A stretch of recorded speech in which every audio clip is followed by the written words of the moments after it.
गावामध्ये 2 तट पडलेत, एक मराठा समाजाचा पडलेला आहे, एक ओबीसीचा पडलेला आहे।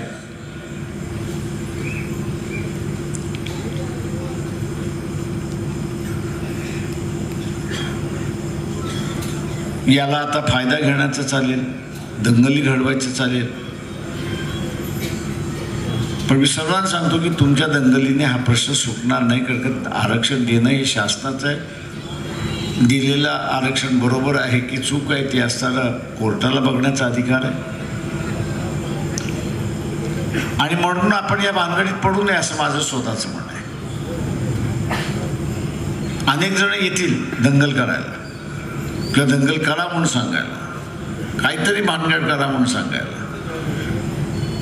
त्याला पहिल्यांदा सांगायचं, तुझ्या मुलीला पहिल्यांदा या भानगड करायला सांग, मग आम्ही त्याच्यामध्ये करतो।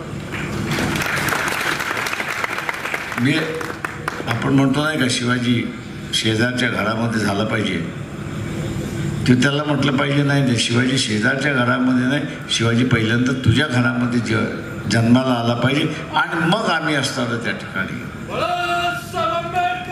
माझं आव्हान आहे, माझं आव्हान आहे आपल्या सगळ्यांना की येणाऱ्या 2 महिन्यामध्ये भडकाभडकी फार मोठ्या प्रमाणात होईल। तेव्हा ही भडकाभडकी होणार नाही याची आपण दक्षता घ्यायची।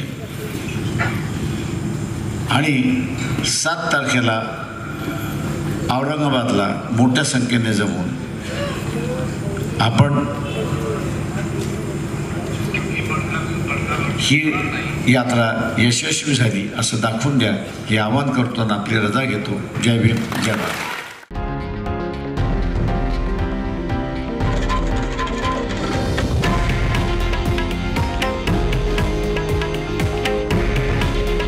हे आहे देशातील नंबर 1 न्यूज नेटवर्क आणि आपण पाहत आहात TV9 मराठी। काळजी तुमची, हित महाराष्ट्राचं।